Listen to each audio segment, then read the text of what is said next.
Nabi Hagai dalam video kali ini akan menunjukkan kepada kita bagaimana caranya supaya hidup kita pulih kembali. Supaya semua dipulihkan betul-betul, kemuliaan Tuhan, kasih Tuhan betul-betul nyata dalam kehidupan kita. Bagaimana caranya? Nabi Hagai menunjukkan satu cara yang sangat amat luar biasa, bisa langsung kita praktekkan dalam kehidupan kita mulai hari ini setelah Anda mendengar video ini. Salam damai sejahtera saudara-saudaraku yang terkasih, pencinta firman Tuhan. Berjumpa kembali dengan Bible Learning with Father Joseph edisi ke-121 di tahun 2024 ini. Saudara-saudara, bagaimana kabar Anda hari ini? Saya berdoa, saya memohon, meminta kepada Tuhan, semoga kita, orang-orang yang sudah mendekatkan diri pada Sang Firman Tuhan ini, jangan hanya sibuk membangun hal-hal fisik dalam kehidupan kita.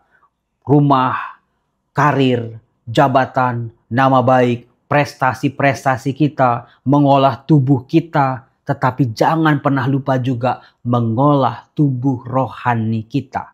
Bangunan rohani kita itu juga menjadi sangat penting. Saudara-saudara yang terkasih, bagaimana tubuh rohani ini bisa kita lihat dan kita rasakan? Caranya adalah nanti Anda kalau di kamar mandi, kalau lagi bercermin, coba Anda pandangi wajah Anda pandangi tubuh Anda. Itulah tubuh fisik Anda yang kelihatan.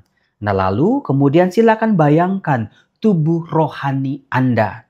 Banyak orang tubuhnya sempurna, wajahnya cantik rupawan atau ganteng luar biasa seperti bintang-bintang film. Tetapi kalau dia berani masuk melihat wajah rohaninya, ternyata tidak seindah tubuh fisiknya. Bisa jadi wajah rohani atau tubuh rohaninya ini babak belur, kotor, banyak noda. Wajah yang murung, wajah yang selama ini tidak punya semangat, wajah yang penuh luka. Berbeda sekali dengan topeng-topeng packaging-packaging yang selama ini ditampilkan di depan umum ataupun di depan kamera. Saudara-saudara yang terkasih, jangan lupa untuk membangun, membersihkan, mengolah, mengobati wajah rohani kita.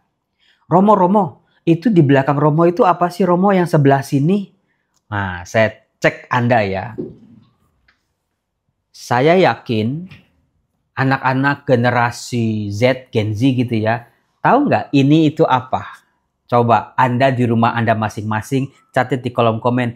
Ini di daerah Anda namanya apa? Ayo tulis. Jangan-jangan ini namanya berbeda-beda ya. Itu apa sih Romo? Betulan belum pernah lihat. Ini namanya kemoceng. Buat apa Romo? Itu apa sih? Ini adalah bulu-bulu ayam saudara-saudara. Ngapain bulu-bulu ayam dirangkai seperti itu? Zaman dulu waktu saya SD SMP sering nih dipakai digantung di kelas-kelas untuk membersihkan. Nah kan saya udah bilang kampus saya kan kampus zaman dulu ya. Maka alat bersihnya ya pakai kemoceng seperti ini. Emang bisa Romo? Bisa tuh untuk membersihkan debu-debu. Nanti debunya nempel di kemocengnya. Nanti di luar ya baru kita bersihin kemocengnya. Nah saudara-saudara yang terkasih, kemoceng ini adalah alat untuk membersihkan dari debu, dari hal-hal kotor. Sebelum Anda mengenal vacuum cleaner, robot yang bisa membersihkan sendiri, dulu orang tua atau zaman dulu kita pakainya kemoceng. Kenapa saya membahas kemoceng saudara-saudara? Jangan sampai tubuh rohani kita banyak hal-hal kotornya. Coba Anda bayangkan dengan dosa-dosa kita, dengan tindakan-tindakan kita, omongan-omongan kita, sikap-sikap kita, pikiran-pikiran kita yang butek, yang seringkali menilai orang lain, menghakimi orang lain, yang seringkali bersifat munafik, sok suci di depan orang lain. Coba Anda bayangkan, Anda lihat wajah rohani, tubuh rohani Anda. Apakah sudah indah? Apa bangunannya jelas? Apakah bentuknya juga jelas? Hal ini menjadi penting saudara-saudara. Saya mau memperkenalkan kepada Anda satu nabi dalam perjanjian lama.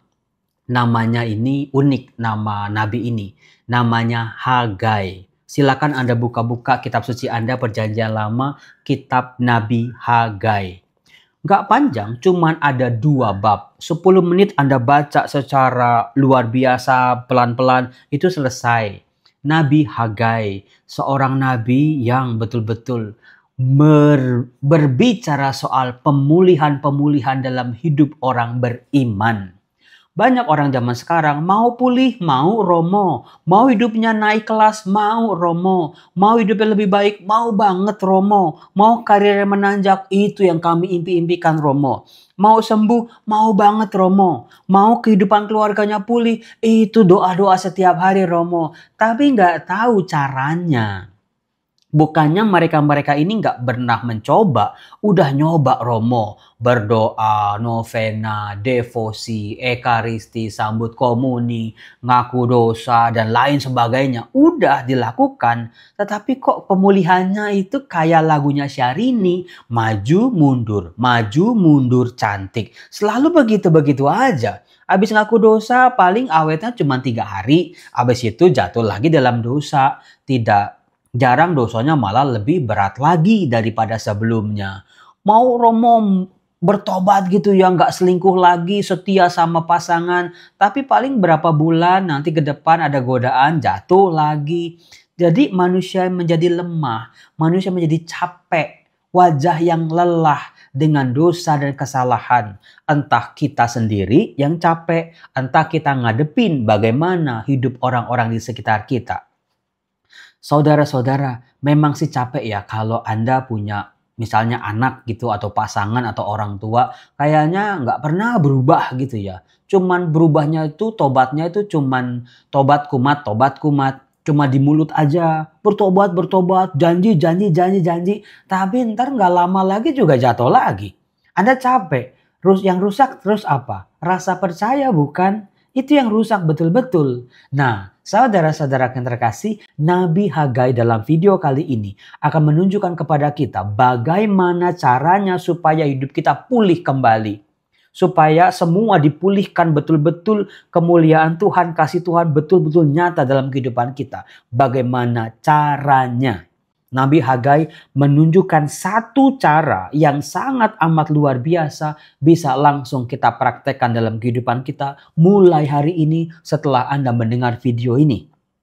Mudah-mudahan juga apa yang dikatakan Nabi Hagai menjadi afirmasi. Oh benar ya, ternyata pertobatanku selama ini sudah on the track, sudah berjalan di tempat yang semestinya. Anda jadi punya semangat lagi dalam memperjuangkan pertobatan-pertobatan Anda. Nabi Hagai. Nabi Hagai ini sebetulnya disebut juga nabi setelah pembuangan. Bisa dikatakan dari judulnya saja, pada tahun yang kedua zaman Raja Darius. Raja Darius siapa Romo? Raja Darius atau Darius Agung itu adalah seorang raja Persia yang waktu itu dengan pasukannya bisa mengalahkan kerajaan Babel. Kalau Anda dengar Babel, sudah pasti ingat orang-orang Israel dibuang oleh kerajaan Babel ini ke Babel. Waktu itu yang dibuang itu laki-laki, pejuang-pejuang, seniman-seniman, para tukang, pahlawan-pahlawan, orang para ahli. Yang dibuang seperti ini.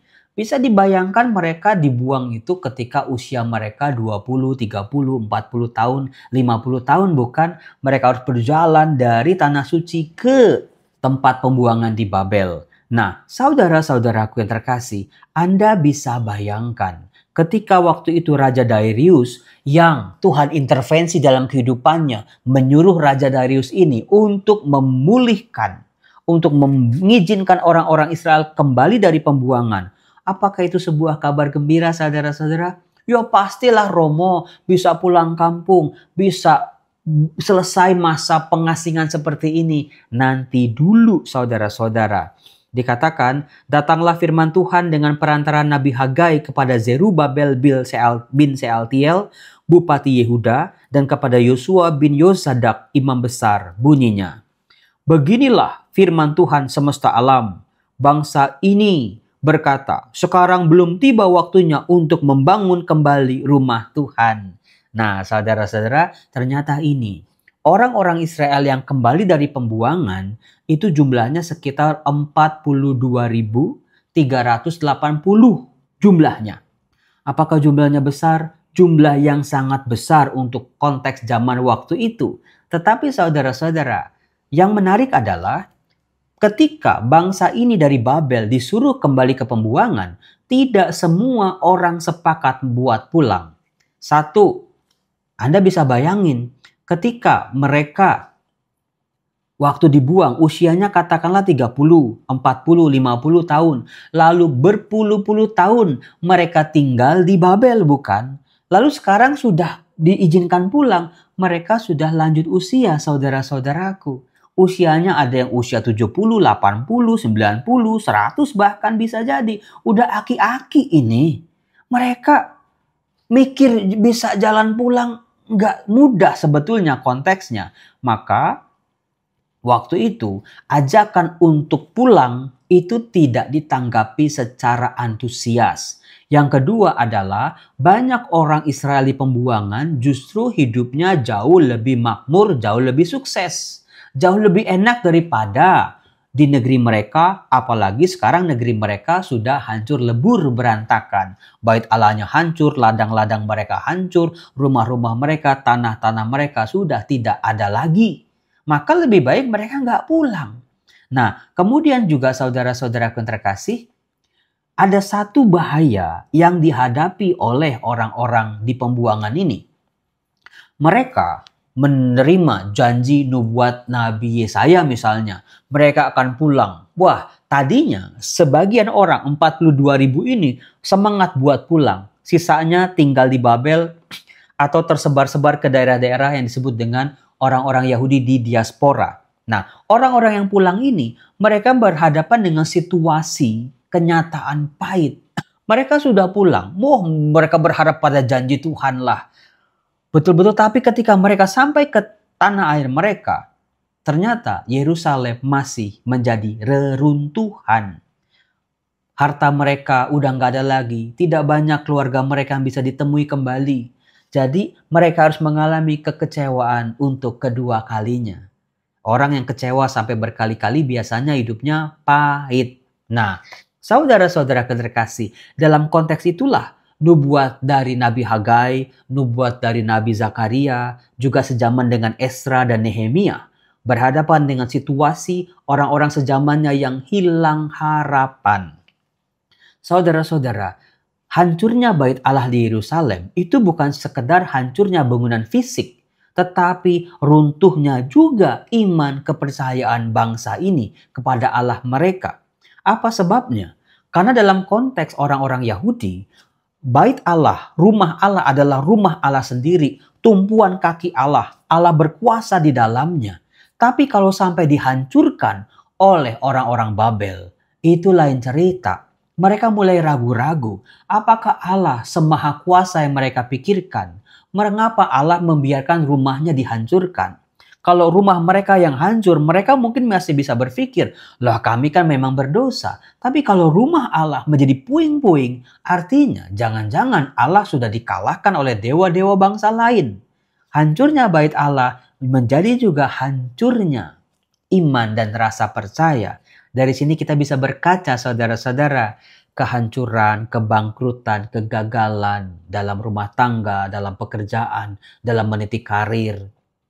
Ternyata bukan cuma gagal seperti itu saja, tapi kita rasa percaya kita terhadap diri kita sendiri, terhadap Tuhan yang kita imani juga ikut-ikutan terkikis hati-hati di situ. Nah, saudara-saudaraku yang terkasih, pada waktu itu Hagai menyampaikan nubuat bahwa Allah akan menyertai bangsa ini untuk membangun rumah Allah kembali. Tetapi saudara-saudara, seperti yang sudah saya katakan, begitu mereka sampai ke tanah air mereka, mereka harus berhadapan dengan situasi yang tidak mudah. Di nubuat yang pertama ini dikatakan langsung saat itu juga mereka segera membangun bangunan bait Allah waktu itu. Tetapi apakah Anda tahu pembangunan bait Allah ini mangkrak selama 20 tahun. Kenapa? Ya tadi berhadapan dengan orang-orang sulit yang lebih memilih membangun rumah-rumah mereka dulu daripada bait Allah dulu. Ya realistis saja, anak-anak mereka juga butuh makan, mereka juga butuh untuk hidup, untuk biaya. Sementara harta, tabungan mereka yang mereka bawa dari pembuangan sudah digunakan untuk membangun bait Allah. Baru sebulan udah mangkrak selama 20 tahun. Saudara-saudara, kalau Anda bangun rumah baru sebulan, itu kelihatannya apa sih? Apakah udah kelihatan gentengnya, dindingnya? Belum kelihatan. Pasti dasar-dasarnya dulu, bukan? Nah, ini menjadi cerminan yang kedua. Seringkali kita betul-betul maunya cepet-cepet. Sebulan belum ada apa-apa. Anda bertobat, kita mencoba untuk hidup baik selama sebulan, mungkin belum ada apa-apanya, belum jadi, bentuknya belum jadi, belum jelas. Lalu kita mudah sekali untuk mundur, merasa gagal, nggak berkembang, nggak berhasil. Padahal kan sebulan itu fondasinya yang lagi dibangun, bukan? Nah, orang-orang Israel juga begitu waktu itu. Mereka putus asa, sebulan bekerja, harta mereka sudah banyak digunakan, tapi hasilnya belum kelihatan. Nah, waktu itu Raja Darius mengadakan dekret yang kedua. Selain mengizinkan orang-orang Israel buat pulang ke tanah air mereka, juga membiayai pembangunan bait Allah.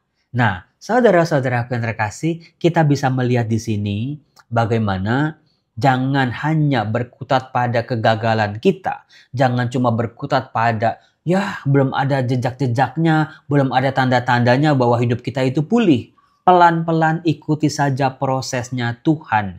Tuhan akan membuat hal-hal yang tidak mungkin menjadi mungkin. Nah, aneh bin ajaib saudara-saudara, muncul nubuat yang ketiga, itu di kitab Hagai bab 2 ayat 11. Bagaimana ternyata meskipun sudah dibiayai oleh Raja Persia, tetapi pembangunannya tidak sesuai dengan yang diharapkan. Dikatakan bait Allah kehilangan kemegahannya. Tidak seperti bait Allah sebelumnya sebelum dihancurkan. Karena apa? Mereka bangunnya asal-asalan. Anda bisa melihat di Hagai bab 2 itu ayat 15. Maka berbicaralah Hagai katanya, begitu juga dengan umat ini, dengan bangsa ini di hadapanku. Demikianlah firman Tuhan. Dan dengan segala yang dibuat tangan mereka, yang telah dipersembahkan mereka di sana adalah najis. Ini dia saudara-saudara kuncinya.